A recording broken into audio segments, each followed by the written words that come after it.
Hello and welcome to Let's Talk Sports preview of Leicester City versus West Ham, taking place this Saturday, the evening kickoff, and it should be, it should be quite an entertaining game. Both of these teams, near the mid-table vicinity of the Premier League, and looking to make that jump up towards the European spots and to see what they can do by the end of the season.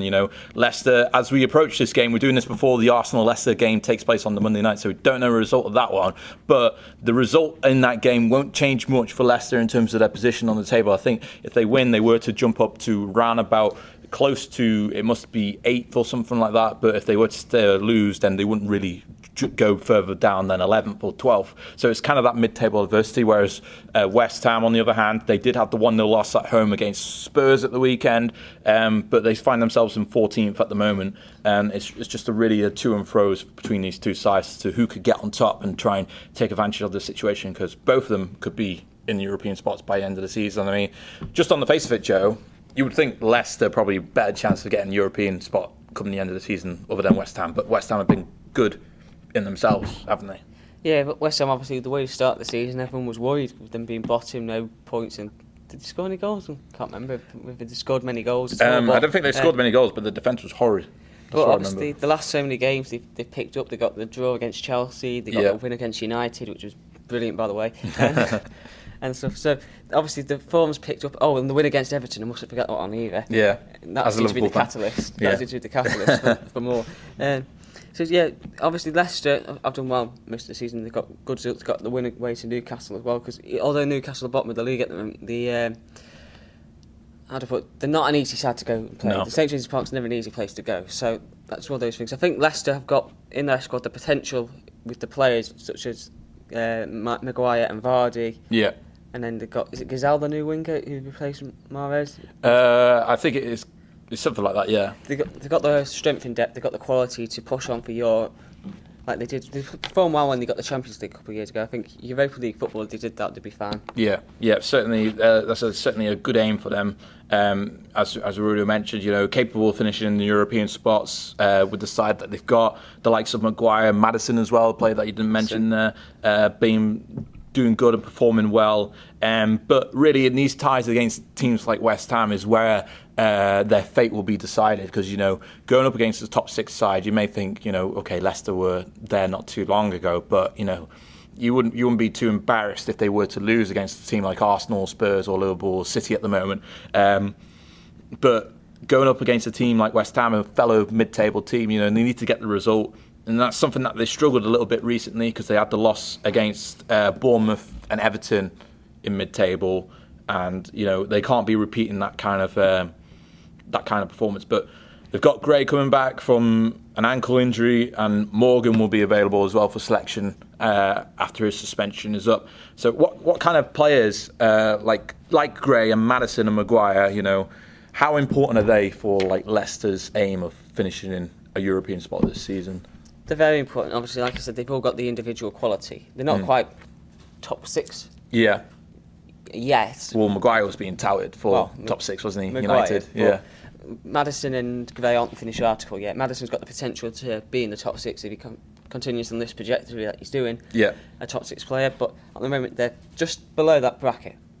Apart from Maguire, I'd say he's in that bracket. But I think those players are key. If they can keep them fit, those three players, then it's going to help them a lot this season. And obviously, Gray's got the pace and skill and trickery to trouble defences, and he's got the ability to score on his day. Maddison's the quality in that number 10 role. Fantastic link-up play with Vardy and the other forwards. And then Maguire at the back, solid, big slab head, knocking the ball away. Yeah, soon to be on the £50 note if people with petitions have their way and all that stuff. Isn't it 50,000 people have already signed? Yeah, something crazy like that. But, we'll have to wait and see on that front. I mean, I don't want to go. Who'd have thought it? I mean, yeah, definitely. Who would have thought it before the summer?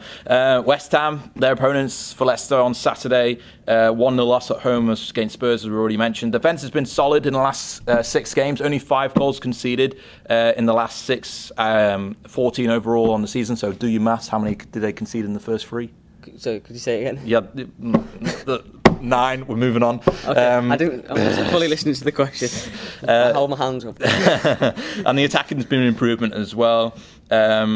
but they've had 6 goals in the last 6 games. But 2 of those games saw most of those 6 goals. So in terms of what West Ham need to do, they need to be a bit more consistent in the attacking threat. And you got the likes of Arnautovic and Yarmolenko, who's been doing very well. A lot of people didn't think that he would be able to adapt to the Premier League after coming over from the Ukrainian league.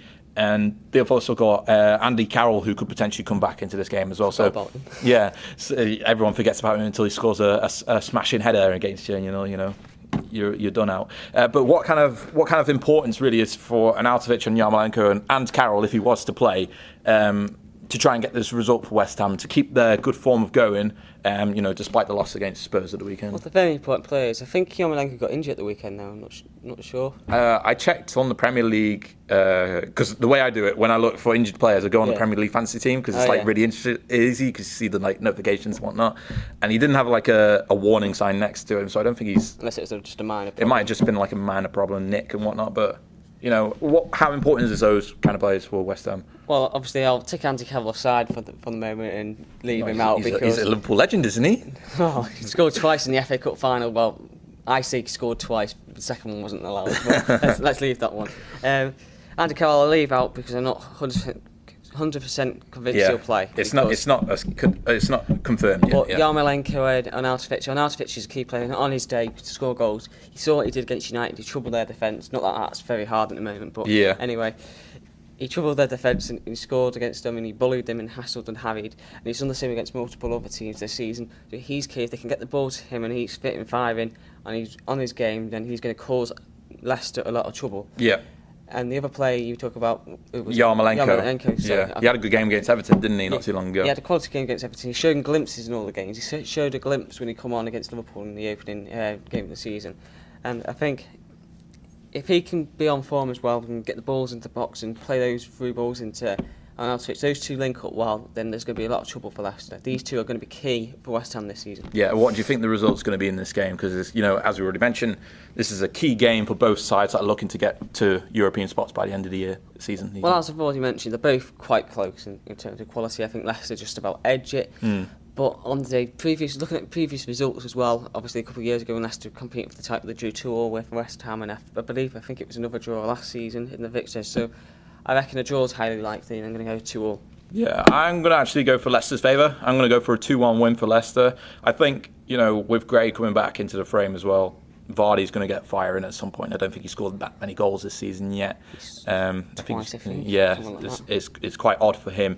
So I think he'll get firing at some point. And I think, Leicester's defence should be able to keep it rock solid and keep West Ham at bay. So I'm going to go for a narrow 2-1 victory for Leicester in this one. So what are your predictions for the game itself? Let us know in the comment section below. Don't forget to like the video, subscribe for more Let's Talk Sport content. We'll see you all very soon.